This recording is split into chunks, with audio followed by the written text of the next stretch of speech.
Laporan Pratiwi Novianti terhadap kuasa hukum Agus, Alvin Lim, berbuntut panjang. Ya, diketahui Novi melaporkan Alvin Lim ke Polda Metro Jaya pada 9 Desember 2024 lalu. Ia melaporkan Alvin terkait ucapannya di muka umum yang dinilai merendahkan dirinya serta membuatnya sakit hati, di mana Alvin Lim menyinggung asal-muasal uang Novi hingga bisa membiayai yayasan miliknya. Karena itu, Novi pun menyiapkan pakar ahli pidana untuk membuktikan ucapan Alvin apakah masuk kategori pencemaran nama baik atau tidak. Lalu benarkah menurut ahli pidana apa yang diucapkan Alvin Lim yang disebutnya sebagai pertanyaan itu sudah masuk kategori mencemarkan nama baik? Dan benarkah juga menurut ahli pidana statement Alvin Lim tersebut akan menjadi kasus hukum?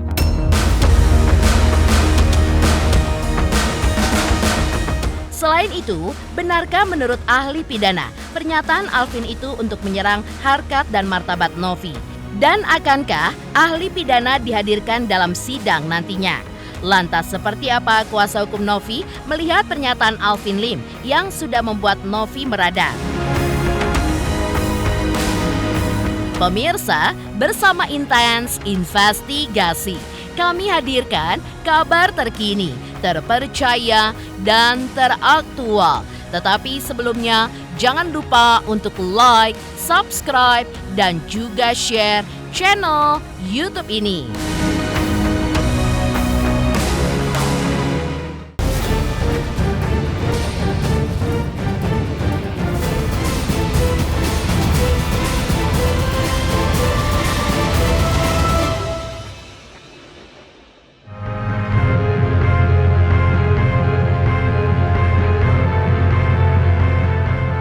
Sebelumnya, pada tanggal 9 Desember 2024 lalu, Novi sudah melaporkan Alvin Lim ke Polda Metro Jaya terkait ucapannya di muka umum yang ia nilai telah merendahkan dirinya serta membuatnya merasa sakit hati. Karena perkataan yang dilontarkan Alvin Lim menyinggung dirinya terkait asal-muasal uang hingga mempertanyakan latar belakang pekerjaannya yang diduga sebagai wanita malam. Novi pun menyiapkan pakar ahli pidana untuk membuktikan statement dari Alvin Lim tersebut apakah bisa terkena pidana atau tidak. Dan menurut ahli pidana, pertanyaan Alvin Lim itu bisa dilihat dari konteks kalimatnya. Apakah kalimat itu mendiskreditkan seseorang? Dan jika iya, maka bisa menjadi masalah hukum untuk pasal pencemaran nama baik atau ujaran kebencian. Menurut ahli pidana, statement Alvin Lim sudah mencemarkan nama baik Novi karena bukan konteks pertanyaan, tapi memberikan pernyataan untuk menggiring opini publik yang seolah-olah statement dari Alvin Lim tersebut adalah benar. Namun sebelumnya, Alvin Lim tetap kekeh kalau dirinya bukan menuding Novi, melainkan bertanya dari mana penghasilan Novi. Dan juga bertanya apakah profesi Novi.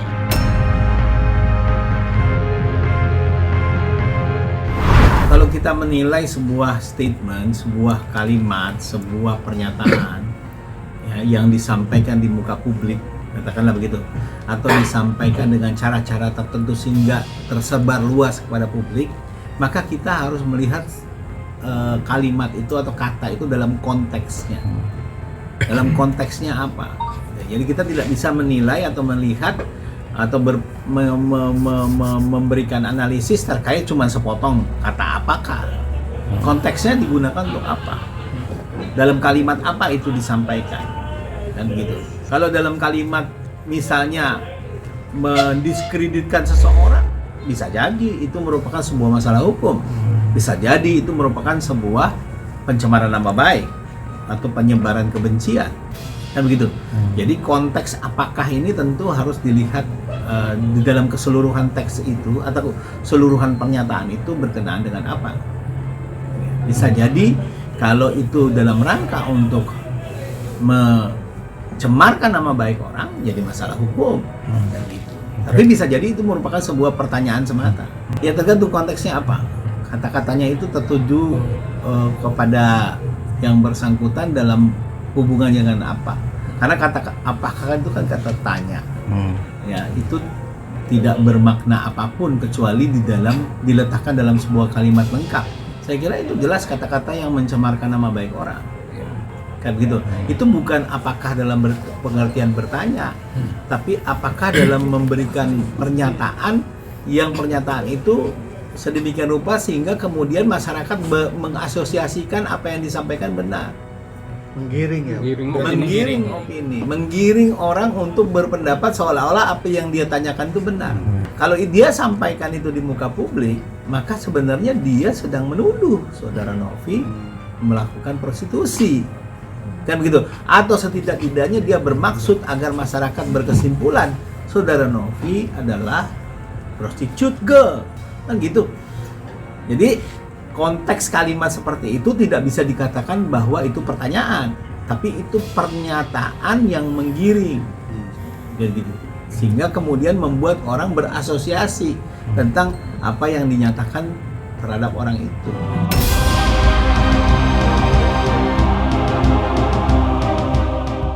Lebih lanjut, menurut ahli pidana, jika statement Alvin Lim itu sudah masuk ke dalam pencemaran nama baik karena sudah masuk ke dalam delik aduan, di mana sebelumnya Novi pun sudah membuat laporan terhadap Alvin Lim terkait pencemaran nama baiknya. Dan menurut keyakinan sang ahli pidana, jika dibawa ke ranah hukum, maka statement Alvin Lim ini akan menjadi kasus hukum. Dengan begitu, Alvin Lim harus siap untuk mempertanggungjawabkan pernyataannya tersebut karena sudah masuk ke dalam pencemaran nama baik. Pencemaran nama baik itu adalah apa yang orang nyatakan. Yang dilihat secara normatif, hal itu dapat mencemarkan nama baik dan kehormatan seseorang. Tetapi dengan kata apakah, kan dia seolah-olah mau berlindung di dalam sebuah ini sesuatu pertanyaan belaka. Kalau pertanyaan kan ditujukan kepada seseorang, ya disampaikan langsung di depan orang itu, mungkin pertanyaan itu, apakah saudara dalam keadaan sehat? Ada orangnya di situ, tentu itu pertanyaan. Tapi apakah dia seorang pengedar narkoba? Itu menyatakan seseorang sebagai pengedar narkoba, sehingga masuk dalam kualifikasi bentuk pencemaran nama baik. Ya kalau dilaporkan ini delik aduan ya, tergantung apakah ini diadukan oleh yang bersangkutan atau tidak. Makanya kalau ini diadukan, saya berkeyakinan bahwa ini akan menjadi suatu kasus hukum dan yang bersangkutan akan dimintai tanggung jawab hukum atas pernyataan ini. Ya, kalau yang paling relevan adalah ini suatu bentuk pencemaran nama baik. Selain itu, menurut ahli pidana, seorang advokat harus memiliki imunitas sejauh pernyataannya yang disampaikan dengan itikat baik. Namun menurutnya, statement Alvin Lim itu adalah kalimat serangan untuk menyerang harkat dan martabat Novi.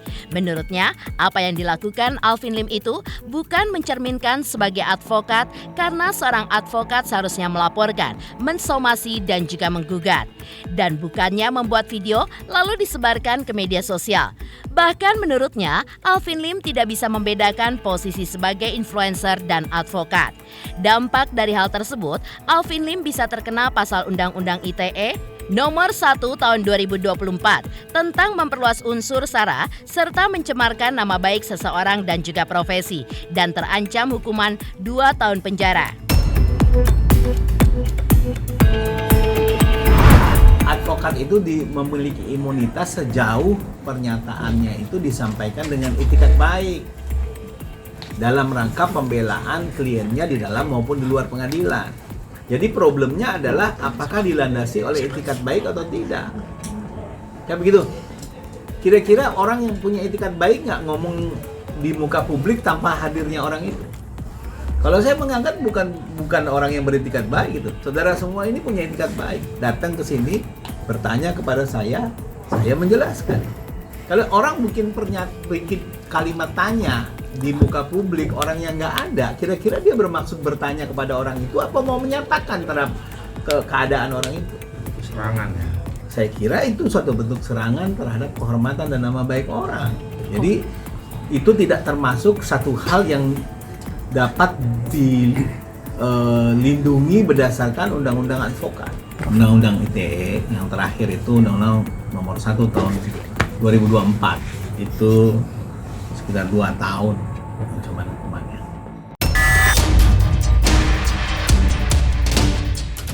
Hingga kini, laporan Novi kepada Alvin Lim masih berproses. Namun, diungkap oleh kuasa hukum Novi, nantinya mereka pun akan menghadirkan saksi ahli pidana dan juga ahli bahasa saat sidang guna memperkuat laporan Novi terhadap Alvin.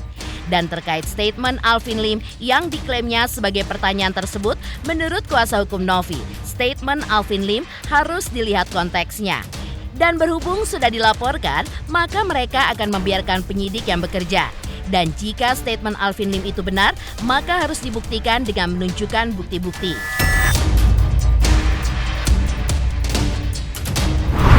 Kita belum sampai tahap di sana ya. Kita masih tahap menunggu panggilan, insya Allah di minggu ini keluar.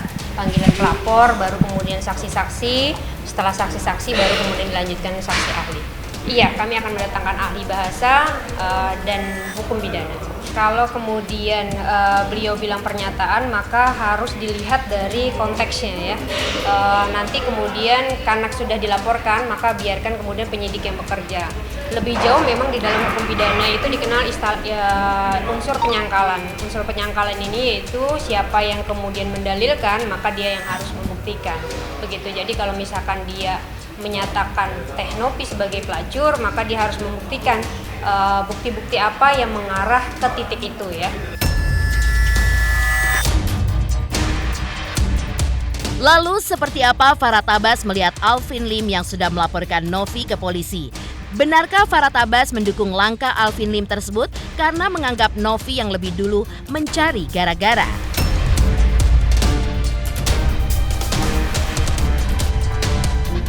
3 juta subscriber, luar biasa sekali 3 juta. Ya pokoknya semakin sukses lah dan bisa menghadirkan sesuatu yang memang baik untuk diperlihatkan.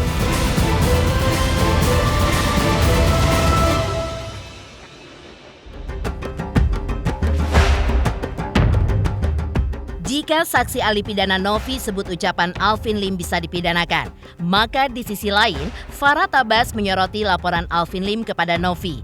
Ya, Farhad Abbas membenarkan jika Alvin Lim sudah melaporkan Novi. Dan menurutnya, langkah Alvin Lim dan Agus Salim membuat laporan polisi tandingan atas Novi dan Yolo Ine dinilai sebagai langkah yang wajar. Karena hal tersebut merupakan bentuk kemarahan Alvin atas sikap Novi dan juga Yolo Ine yang tidak meminta maaf kepada Agus dan menurunkan konten parodi disabilitas dari sosial media. Tapi justru Novi malah membuat laporan polisi atas Alvin Lim. Maka dari sinilah Farhad Abbas menilai kalau Novi sengaja membuat persoalan baru di luar konteks donasi yang diakui oleh Farhad Abbas sudah selesai. Meski uangnya masih berada di rekening Yayasan Novi hingga saat ini. Karena itu juga Farhad Abbas pun membenarkan tindakan Alvin untuk melaporkan Novi tersebut semata-mata demi membela Agus karena haknya tidak kunjung diberikan. Selain itu, Farhad Abbas juga menilai jika selama ini tidak ada itikat baik dari Novi untuk meminta maaf kepada Agus. Kamu ketika menghina, mengarahkan orang buta seperti itu merasa tidak salah. Begitu kamu jadi balas seperti itu kok marah, kok tersinggung sensitif. Inilah bentuk kemarahan Alvin yang disampaikan.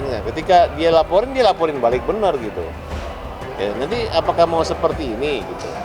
Harusnya Novi mengerti lah gitu. Ya udah, saya minta maaf. Kan waktu itu kan sebenarnya Alvin minta supaya Novi minta maaf. Jangan lagi begitu. Novi juga nggak nurunin juga beritanya, malah membuat seolah-olah persoalan baru yang di luar daripada arena sebelumnya, yang dimana akhirnya panjangnya nanti nyerempetnya ke Agus-Agus lagi gitu. Ini kan sebenarnya Novi ini nggak pernah mau minta maaf. Tidak pernah mau merasa bersalah gitu. Selalu mengatakan bahwa Agus menggunakan uang. Memang harus digunakan uang oleh Agus. Sampai detik ini yang dikatakan Menteri Golden Time untuk pengobatan Agus itu belum terlaksana dan terjamah dengan baik. Dan mereka tidak ada rasa malunya menguasai uang itu. Dan sampai saat ini nggak ada rasa empatinya melihat orang buta ini sehingga cepat penanganan, diam-diam aja. Nanti tidak tahu nunggu Densu pulang dari Hong Kong, nunggu ini dari ini, selain nunggu nanti sampai 100 tahun baru kalian tersadar bahwa Agus punya bata itu udah buta ke-7 kalinya kali, atau ke-70 kalinya baru kalian, diapain uang ini, kan seperti itu. Selanjutnya, Farah Tabas pun menegaskan tindakan hukum yang dilakukan karena Novi tidak ada permintaan maaf terkait uang donasi Agus yang tidak kunjung turun. Ya, entah apa yang ditunggu oleh Novi agar mau mengembalikan uang donasi kepada Agus. Atas dasar itulah, Alvin Lim pun juga mempertanyakan asal-usul pekerjaan Novi yang diduga wanita malam. Dan menurut Farah Tabas, Novi pun harus membuktikannya dari mana penghasilannya selama ini. Apakah dari media sosial? Dan sebaiknya juga Yayasan Novi segera diaudit karena penghasilannya lebih dari 500 juta rupiah. Dan ditegaskan oleh Farah Tabas, jangan dialihkan soal Agus yang salah karena hingga kini Yayasan Novi saja belum diaudit. Masalah penghasilan dari mana ya, itu juga sah-sah. Dan kita juga dulu sempat mempertanyakan itu. Cuman tidak terlalu memfitnah atau mempermalukan dia ya, tapi kita bertanya doang gitu. Nah, tinggal Novi buka aja dia punya gaji, penghasilan dari mana, dicocokkan aja. Kalau memang ada penghasilan dari media sosial atau apa. Dan kedua diaudit. Memang saya dapat informasi memang Yayasan Novi akan diaudit. Ya udah, kalau udah diaudit kan enggak apa-apa karena dia yayasannya lebih dari 500 juta. Ya, diaudit dong. Nanti dilihat apakah ada untuk kepentingan pribadi dia, bagaimana proses penarikan uangnya. Mungkin ditarik secara besar, kemudian dibagi tunai, atau siapa, mungkin ada videonya. Nah, jadi jangan dialihkan seolah-olah Agus yang nggak benar. Karena diaudit pun belum. Nanti kan ketahuan. Lalu seperti apa pula pergolakan dari Yolo Ine terkait statement Alvin Lim terkait latar belakang pekerjaan Novi adalah sebuah pertanyaan. Benarkah Yolo Ine sama sekali tidak menyetujui dan malah menganggap statement Alvin Lim tersebut bisa menggiring opini publik? Halo, saya Cika Bode. Selamat untuk Intens Investigasi dengan subscribernya 3 juta. Wow, keren banget. Semoga info-infonya bermanfaat buat teman-teman semuanya. Selamat!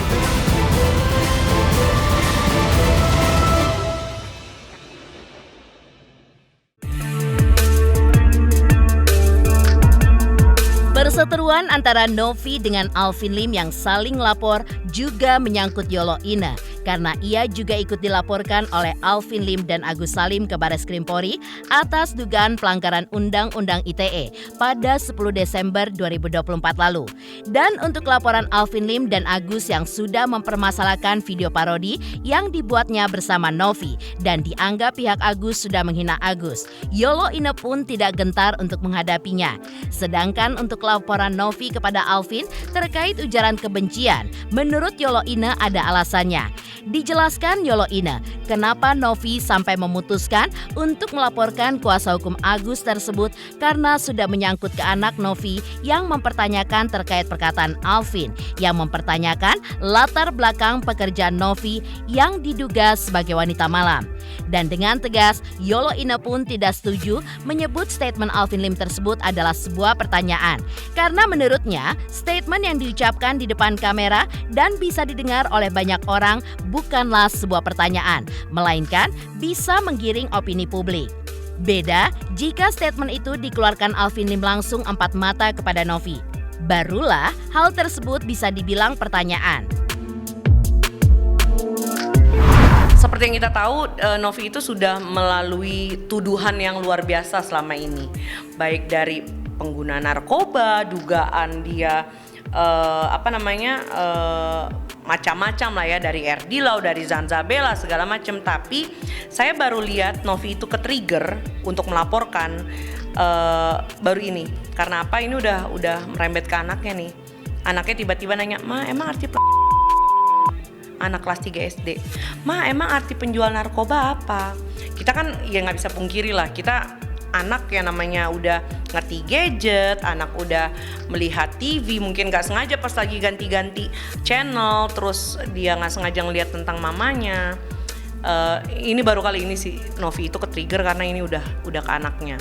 Oke, kalau misalnya pertanyaan ya Bang ya, saya cuma nanya nih Bang. Nih saya balikin kondisinya. Ketika wartawan tadi nanya ke Abang masalah, ke Alvin ya, masalah konotasi perkataan pelacur. Kenapa istri Abang yang ngegas? Apakah istri Abang merasa tersinggung? Kan bertanya Bang. Nah, kalau dibalikin situasinya begitu gimana? Gitu aja sih. Apakah istri Abang bakal nanya? Saya nanya, kok dia yang tersinggung, dia yang ngegas? Itu aja sih. Jadi kalau misalnya bertanya, beda kalau misalnya Anda bertanya, empat mata itu bertanya. Tapi kan ini konteksnya Anda menyebarkan di depan kamera. Dan itu bisa dilihat oleh orang banyak melalui ponsel, melalui TikTok. Ya itu bukan bertanya Bang, itu menggiring namanya. Demikian pemirsa, kabar terkini, terpercaya, dan teraktual yang kami hadirkan hari ini. Saksikan terus Intens Investigasi setiap hari Senin sampai dengan Jumat, tayang 5 kali sehari dan Sabtu tayang 3 kali sehari, yaitu pada pukul 11 siang, 12 siang, 3 sore, dan 6 sore. Tentunya hanya di YouTube channel. Dan pastikan jangan lupa untuk like, subscribe, share, dan komen channel Intens Investigasi.